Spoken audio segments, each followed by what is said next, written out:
Yan, i-level up naman natin ang ating pritong bangus. Wag laging prito. Yan, nagisa lang tayo ng sibuyas, bawang dyan. At nilagyan natin ng sili para naman may konting sipa ang ating sauce. I-mix natin ng sili sa ating ginisa.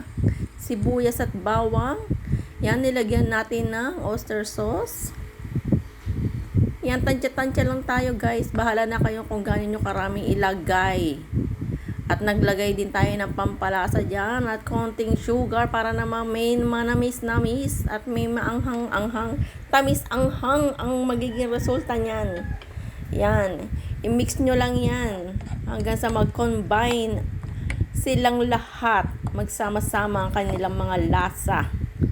So, pakuluan lang din natin ng konti.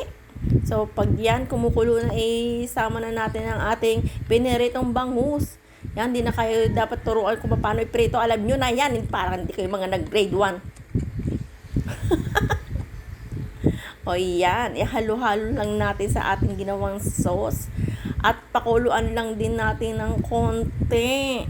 Konti lang, wag matagal. Ba naman malamog ang ating isda. So, ayan na. Ayan na, kumukulo na siya. Ready to eat na. Arat na, kainan na.